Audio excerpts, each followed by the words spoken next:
Good morning and welcome to Valley Views. I'm your host, Glenn Edison. We're certainly glad to have you today. And as always, we want to thank BTC Fiber for sponsoring our program. And you can see these interviews on BTC Fiber's cable channel 18 as well as BTC Fiber's YouTube page.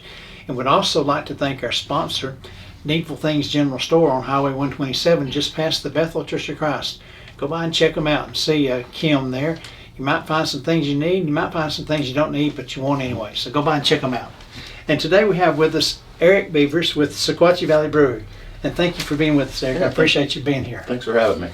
And of course, want to give first we want to get into maybe a little background about the brewery and like what was the thought process of opening a shop here and how did that come about? Well, I've had an interest in craft beer for I guess 7 or 8 years, and been that interest brought me to seeing if I could make my own, and then I've basically been brewing just a regular home brewer, like a lot of folks do, only for about maybe 3 or 4 years, and then in that process kind of let us go into other breweries, just kind of I guess compared, if my beer was sort of at least comparable to some of these guys that do it for a living, and just the brewery atmosphere our family really liked. We found out family atmosphere. We could bring our kids, you could bring your dog to most of them, and just a laid back. They had board games and card games for kids and families to play, and it's just a really neat atmosphere that we really enjoyed, and we found ourselves going more and more. And just trying different ones, and that seemed to be the common theme among most of them. And I thought it'd be nice to, if Dunlap ever had a brewery, I'd love to attend that and go. And then the thought pretty much kind of entered my mind. If I had a chance, as I began more home brewing, if I had a chance to open one, would I? I kind of said no. It's a big thing. It's a big thing, but I really thought it was something that the town of Dunlap and the Valley could really enjoy and take advantage of, and our goal was to make it that family-friendly place. And so an opportunity came. A brewery in Chattanooga closed, or Red Bank, and I just shot him a message and hey, are you interested in selling things? Sorry you're closing, but if you want to sell your equipment, and he gave me a really good deal, and that's kind of how it all started. Well, now do you make your beers here at the store? Yep. It's a really small system, so I guess we'd be considered a nano brewery, and it all depends on how many barrels you brew a year. Most nano breweries are anywhere from 5 to up 10 gallon or 10 barrels, so a barrel being 30 gallons, almost 31. Ours is a 1 barrel system, so we're quite a bit smaller than so that poses its own challenges, but it's all made the same way, but essentially made the same way. But we brew once a week there. When I say we, it's mainly myself, and then my daughter helps when she's in from school, and so we make about a barrel a week and sell it over there. Well, that's neat. How's been the response? It's been really good. I would say almost 100% positive. It's been really, really good. So other than doing your home brewery, then you really didn't have any experience before you started this one, right? No, just just studying it, and of course there's all kinds of information out there you can study and watch videos and things like that, and articles and things like that you can read. There's lots of science behind it, and that's not my strongest suit, but that's basically all I've done is just practice home brewing and go from there. So you kind of researched it a little bit, because you didn't just jump right in and say, "Oh, I want to do this." Oh, no sir. Yeah, I'm trying to think. Everybody probably remembers the Mr. Beer kits, and I didn't start there, but those usually produce some pretty awful beer. But just researching other options, and you can basically have little mini breweries in your home. The equipment's pretty amazing. You can get, and you can spend as little or as much as you want. From fermenting in plastic buckets to using your wife's kettle to boil if you want to on your stove. Yeah. So it's pretty, but mainly it's just the ingredients you buy, and keeping up with temperatures and being very sanitary. Yeah, there's a science to it. It's not just like you just go over there and turn it on and fix it, and it's not Exactly. like cooking a casserole or something like that. There's a science to getting everything There right. is, but I can kind of joke with people. If you could make a box of macaroni, you can make some beer.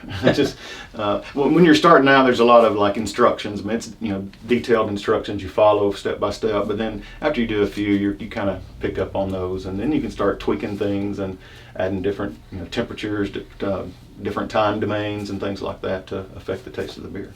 Well, I know when you started remodeling the place, it took a little while to get it going, didn't it? Yeah, I think they actually started remodeling. It was I think a year in January, and we were in it in I think our first soft opening was in May. So yeah, it took some time. They pretty much totally gutted it out and just rebuilt some walls, and it's small in there, and that poses its own challenges. But there is a little bit of room to grow as far as the the brewery goes, and then as far as seating goes, there's a little bit of room. We plan on making it a little bigger. Well, I know a lot of times when I pass by when you're open, like in the evenings or something, I see a good crowd in there. Yeah, it's very good. Especially weekends are good. Obviously, I think that's just the restaurant business in general. Weekends do pretty well. Challenges getting folks in there during the week, and even we started open on lunches and things like that. Yeah, we have I think around 60 seats in there. That includes we call it a stand-up bar, but there's actually seats at it. That's I guess almost considered overflow, but people use that. So usually if you drive by and it looks like all the tables full, there's usually the stand-up bar, we call it, is usually open. And there's a couple of whiskey barrels we can fill some chairs by and things like that. Well, and I know that I've heard a lot of compliments about the food that y'all have. Yeah, that you have some really good food. And what are some of the things that you serve there? Well, we had to keep the food. We definitely knew we wanted food. I wish we could get by without having food, because that's just a whole different level of. Whatever experience I had in brewing beer, I had zero experience in. I ran a hot dog cart years ago, but that was about it. The kitchen's pretty small. We don't have any deep fryers or any room for deep fryers or anything like that. So, got a couple ovens, and we make flatbread pizzas. And we try to make. I know there's a lot of pizza in the valley, so we try to make a little bit different pizzas. Like we have a Cubano pizza, chicken bacon ranch pizza, chicken bacon barbecue, Hawaiian pizza. I think we have 5 or 6 different kinds of pizzas, and they're flatbreads. So, but usually, depending on how hungry you are, you can split it with somebody. We have a gluten-free flatbread option. So any flatbread pizza we make, we have a gluten-free option there. That's actually my favorite, and I'm not even gluten-free, but it's a really good crust. And then we added sandwiches to the menu not too long ago. So we have a club sandwich, a turkey sandwich, a ham and cheese, I think. Added a BLT not long ago. We added wraps here recently, so pretty much any sandwich you can get in a wrap version. Mm-hmm. And I think next goal is to add a chicken bacon ranch sandwich or wrap. So we try to add a little bit to it, and that'll probably be popular. Yeah, I hope so. The BLT is starting off well, and the goal is just try to have a good simple menu that people can come in and enjoy it. Well, if somebody wanted to come in, like say you said you're open during lunch, if they wanted to come in for lunch and maybe they didn't want to have a beer, they wanted to have something non-alcoholic, what do you serve there? Right now we have Pepsi products, and it's all and bottled water. Everything's in a can right now, so we don't have an ice machine or anything like that. But we try to keep that pretty cheap. I think it's $1 for a water and $1 for a can of Coke or a Pepsi. I think we got to have Sundrop if you have a restaurant in Dunlap. Yeah. So we made sure we had Sundrop there. So you try to make those inexpensive, those non-alcoholic drinks inexpensive. So if you do want to bring someone that doesn't drink beer or alcohol, then they'll have some options there too, and don't have to break the bank to have a couple Pepsis. Yeah. Well, that's neat. Excuse me. So you make your own. Is it? Do you just have the one beer that you make, or do you have some different flavors or different Yeah, we do have several different styles. Now, being that it's small, it's hard to like. So like one of the favorites that we make we call it a big orange wheat. So it's sort of similar if folks out there have had a Blue Moon. It's sort of orangey, citrusy, things like that. That's very popular. It's hard to keep up with the demand of that.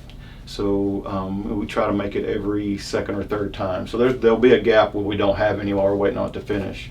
So we kind of have to schedule things out. But that's a popular one. We make mostly ales, just because we don't make a lot of lagers, because lagers is a whole different step that we don't really have the equipment to lager. You could, but it would take a long time and take up some space that we can't really afford to lose. So, but yeah, ales and IPAs, which are IPAs when most folks say when they want to try beer, I don't want anything bitter. That usually means hoppy. So IPAs are loaded with hops in different amounts, and they have some people call it bitter, some people call it fruity, and it just kind of depends on what you like. Yeah. But yeah, we make some IPAs and the big orange wheat and couple different kinds of ales that we make. Well, that's neat. Excuse me. So you have some options there, so people can choose. Mm-hmm. Yep. And we have 6 taps, and my goal is to keep at least 3 of those taps with something we brew in house, and the other 3 try to keep it with a local brewery as much as possible. So Chattanooga, Murfreesboro, I think Johnson City. There's Terrapin in Georgia. We carry some of theirs. So local-ish, but every now and then we'll branch out and get like something from like Sierra Nevada, out in California, places like that.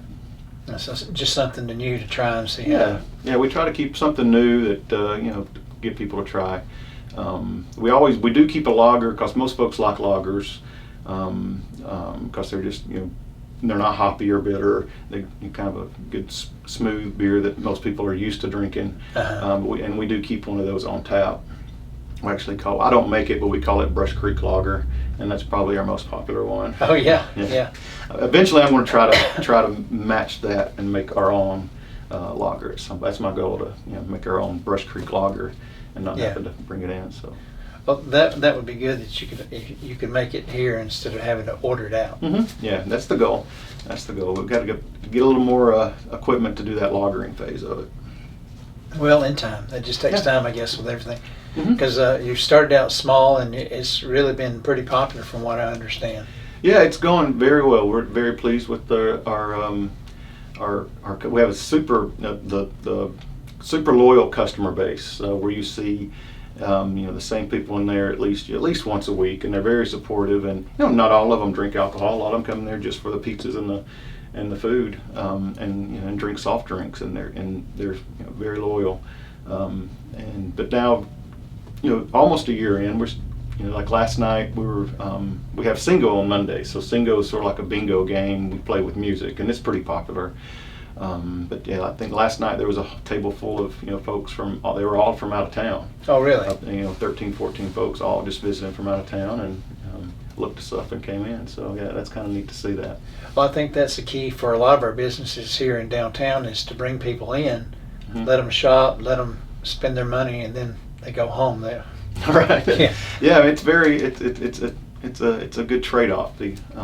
And that's the reason.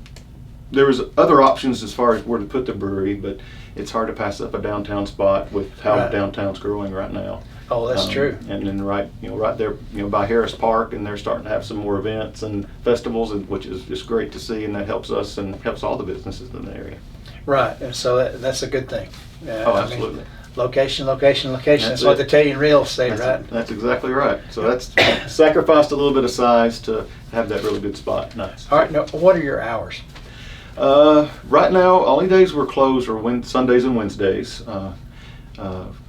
We tried to open Sundays, it just didn't do very well, so we decided to close on Sundays. And Wednesdays is our brew day, so it gets kind of a little hot in there. I think it smells great in there. Some folks may think it smells like you're baking bread to me. Yeah. So we're open on we open on Mondays at lunch, so from 11 to 8 on Mondays. Tuesday we're open 4 to 8. Because like I said, Wednesday we're closed. Thursday we're 4 to 8. Friday we started open lunch there, so 11 to 10 on Friday, so we stay open a little bit later. And Saturday it's the same, 11 to 10. And we try to bring in live music either on a Friday or Saturday at least once or twice a month. We bring in some bands, or most of them are just solo acoustic. But every now and then they'll bring some a 3-piece band in there or something, and those are really popular nights too. Well, yeah, it should be.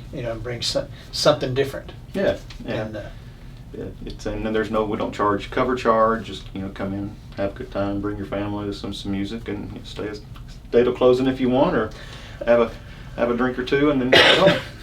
Now, do you have a social media presence? Yes, sir, we do. Squatchy Valley Brewing, it's on Facebook, and we have an Instagram page. I think they're linked together. So, I try to post quite a bit on there as far as activities and things like that. So people could check that Facebook page if you had somebody an artist coming in to sing or whatever, they could check that ahead of time. Absolutely. Yep. We're having our next event is this coming Saturday. We'll kind of unofficially kicking it off on Friday for St. Patrick's Day. We're going to obviously have green beer, and I brewed an Irish Stout, Action Jack's Irish Stout. So kind of a matching sort of a Guinness type beer. And so I'll be debuting that on Friday, and then Saturday we're going to have. I know they have the event at the park, but we're going to have music that evening. We're going to be bringing out an Irish flatbread pizza.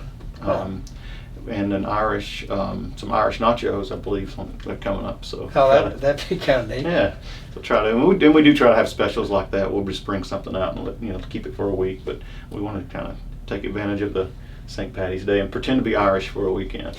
Yeah. Well, that seemed like it'd be fun. I know, like I say, there's an event at Harris Park this weekend, and I hope that goes well. I do too. And of course, anything that brings in business to Dunlap, I'm all for. Absolutely. If you just a block away from there, so hopefully they'll wander down and grab some food. Now, what have been some of your comments you've received from some of your customers? I know you've had a lot of positive comments. Yeah, like I said, mainly positive. I'd say it's everybody's super supportive.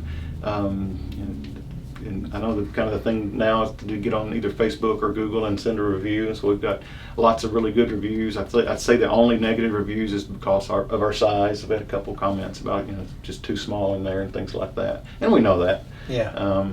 But I think give us a try. It'll seem bigger if you get in there and sit down and just kind of enjoy yourself. Well, sometimes being small, you can get in and get to know people and become more friend. Mm-hmm. Exactly, and that's been some comments as well that it just feels like a place where everybody would know your name. I know that's a TV show from years ago, but I guess that's kind of what it's kind of set out to be, but not. Didn't intend it to be that way, but it turned out that way. I'm really impressed with how the community has kind of embraced us, and I know it's not being in the Bible Belt, having beer to serve and things like that may not be looked upon positively by some people, but we try to be responsible with it. We try not to use the word bar. We don't consider ourselves a bar. It's a tap room and a restaurant. And just like many of your favorite places you may eat here in the valley or over the mountain, there's a bar in there somewhere, more than likely. And so it's not much difference in that. We just make some of our own beer there. Well, you brought out a good point that like you can go, well, I won't call out the names of restaurants, but sure, there's plenty of restaurants, fine restaurants that probably we all eat at that have a bar. And you may not go in there to drink, but you go in there to eat. Right. So and you can do the same at your place. Yeah, that's kind of the message I want to get out the most. That it's not a bar. It's not. We try to keep everybody. I mean, we do keep everybody respectable in there. Just like any place. I mean, there's been a couple times where I have actually asked people to either leave or sit down or things like that. And a lot of times it's on like a music night when there's a lot more people in there and it's later at night. But even then, we make sure that it's you can bring your grandkids in there, your kids in there at any hour.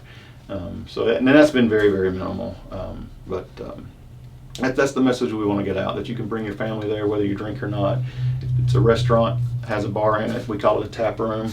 Some of my friends give me a hard time. It's still a bar. Still a bar, and that's a tap room. So we go back and forth a little bit on that. Well, anything that you maybe in the future plan to add or change? Yeah, hopefully we'll get our back patio looking a little sharper out there. I know, I hear rumors anyway, I'm pretty sure they're correct. They're going to put some of that underground, some of the electric underground back there. That's going to free us up to maybe build a structure, whether a covered patio or something in the future, and make that a little bit nicer out there. Add some more seating and maybe have some music and things outside. So that's the plan. So I guess that's probably the next step that we're looking forward to taking. And eventually I'd like to get a bigger brewing system where I can maybe brew a little bit more. But that requires more cooler space and things like that. So that may be 2 or 3 years down the road. But hopefully the back patio's here in the near future. In time. In time, yeah. In time. Was there anything that we've not discussed that you'd like to bring out? No, I think everything's covered. I appreciate you having me, let me talking about it, and hopefully if anybody has any questions for me about it, reach out on social media. I think our phone number's on. We do have a website also, svbrewco.com. Reach out on us there. Any questions about menu, hours, things like that. Be happy to help anybody. Okay, well, thank you, Eric, for being here today. I appreciate you. I enjoyed it. Thank you, Mr. Edison. Thank you. And as always, you can see this interview on BTC Fiber's YouTube page as well as BTC Fiber's Cable Channel 18. And again, thank you for Needful Things General Store for sponsoring our program. And so until next time, have a great day. Hey everybody, this is Glenn Edison from Valley Views. We appreciate you watching our shows, and we would like for you to like, share, and follow us on Facebook, as well as like and subscribe to our YouTube page.